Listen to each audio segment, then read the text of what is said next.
grade 11 learners. How are you today? I am teacher Eunice, ready to guide you in answering this lesson on consumer products.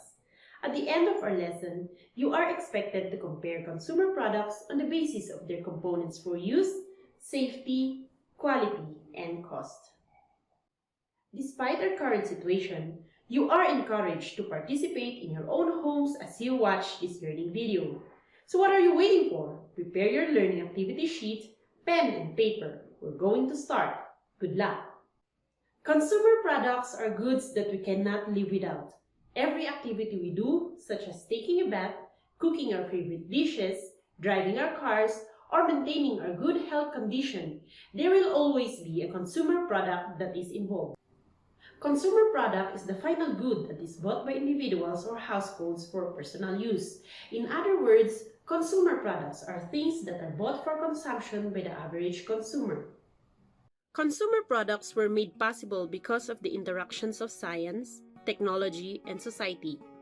The knowledge, or science, is being used to come up with the different consumer products, which is the technology that addresses problems of the community or the society. For example, the bath soap. It is a consumer product which we usually use to solve a problem of the society, that is skin infection and poor hygiene. Consumer products can be classified into household cleaning materials, personal care, and medical products. These products have different compositions, specific uses, precautions for use, and cost. Examples of these will be showcased in today's lesson.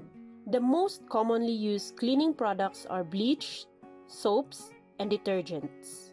Bleach helps clean and whiten surfaces by generally lowering the stability of the chemical bonds in stain molecules, thus lessening the likelihood of these molecules to be colored because of reduced absorbance of radiation in the visible region.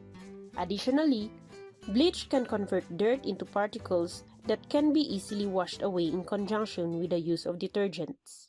Soap and detergents are mixtures of surfactants, water softeners, stain removers, enzymes, and perfumes, among others.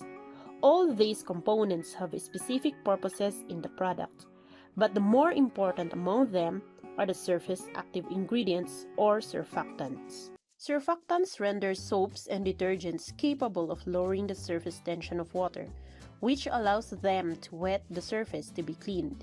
They also loosen and disperse water-insoluble soils such as oil, grease, and dirt, making them more washable with water. Commercial soaps and detergents nowadays are added with other special ingredients like bleach, abrasives, colors, and optical brighteners, which enhance the cleaning capability of the product. However, these ingredients entail additional cost to the product. Soaps and detergents are generally non-toxic and not dangerous, but they may cause irritations to the skin and eyes. They may also cause some respiratory complications if inhaled in excessive amounts. Let us analyze the table that shows information of bath soap in terms of some of its chemical components, use, safety, and cost. Based from the table, some of the chemical components used to make bath soap are glycerin, sodium hydroxide, titanium dioxide, and triclosan. Glycerin is added to soap as emollient and texture enhancer, while sodium hydroxide is added to bath soap as main ingredient. Titanium dioxide is added to make the bath soap opaque, while triclosan is added as the active antibacterial ingredient. Bath soaps are generally safe and affordable, but some are costly if they are branded and pose special benefits to the consumer. Personal care products constitute a diverse group of material that improve the overall appearance of a person.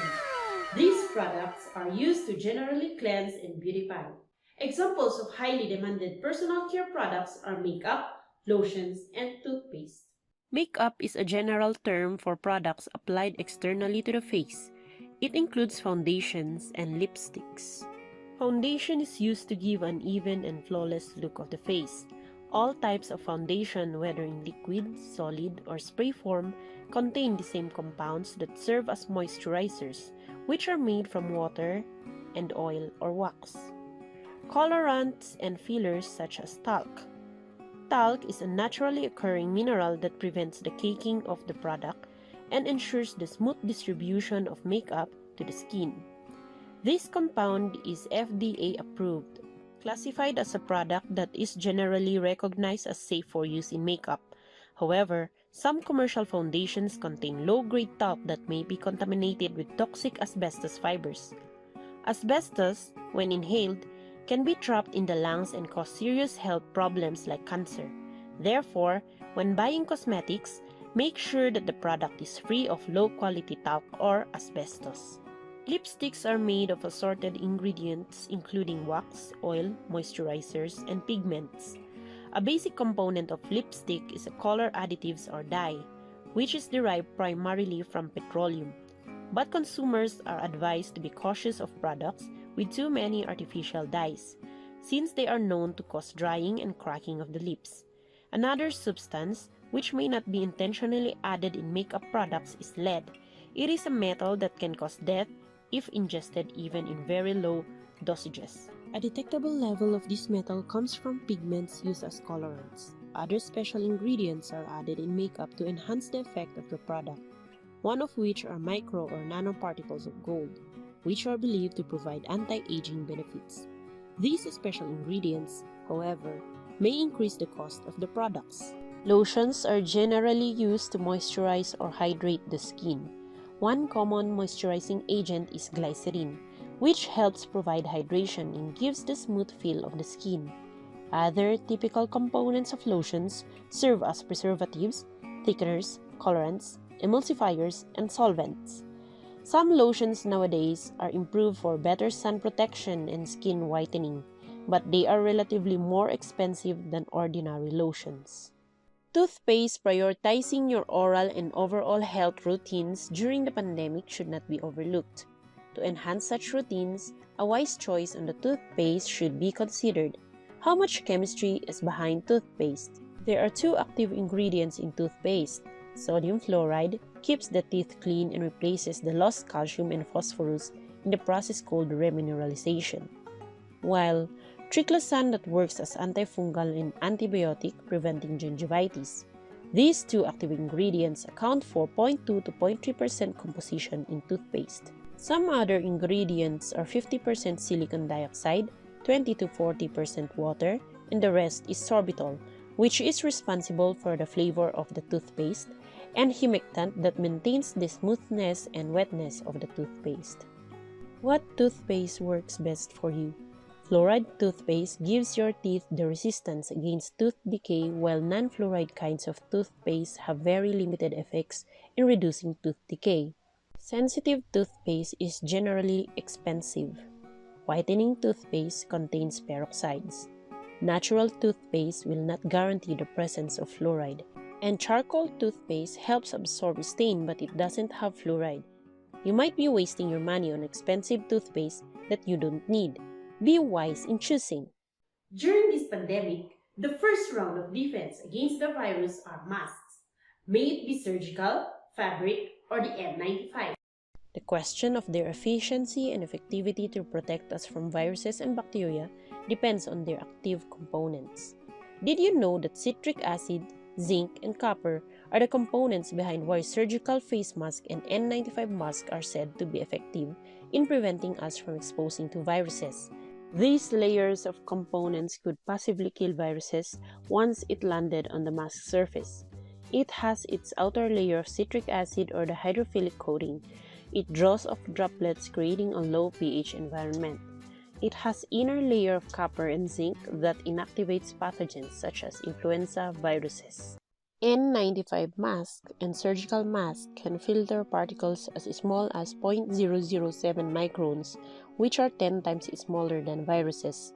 The only difference is, surgical masks are cheaper but don't work as well as N95 masks. This makes them useful alternatives when other masks aren't available. Aside from masks, what other things being worn that seem to attract your attention? Some say wearing gloves would be a convenient way to minimize contamination and keep our hands clean. But we have to bear in mind that using gloves is only really useful when hand washing is either not possible or insufficient to prevent contamination. And if wearing it is needed, The need to change it should be as often as our hands need to be washed. Latex, nitrile, and vinyl are the materials used in gloves. Nitrile gloves are an ideal option if you have allergies on latex gloves. However, latex is a cheaper option if you are not requiring chemical and puncture resistance. It does depend on what job or task you are planning in using the gloves. There are many consumer products available in the market because of their usefulness. However, the same consumer products may pose danger to anyone. Now, when do we consider a consumer product danger when it is very useful to us? A consumer product may cause harm to us for two reasons. First is when we abuse or misuse such product. A good example of this would be the solvent like rugby that was invented to use as an adhesive material. But for some instances, the same solvent is being used by drug dependents. And secondly, is if a consumer product was made intended to cause harm, such as gunpowder and poisons. Keep in mind the different products that we had discussed to answer the following activity. What you have to do is identify the active ingredients present in each product. Number 1. Lotion.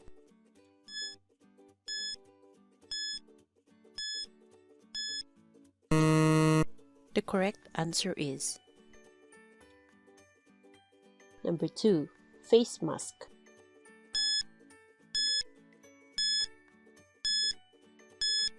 The correct answers are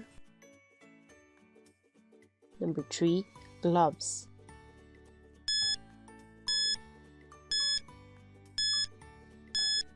The correct answers are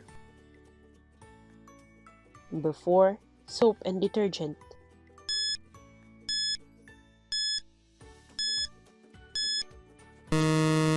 The correct answers are Number 5. Toothpaste.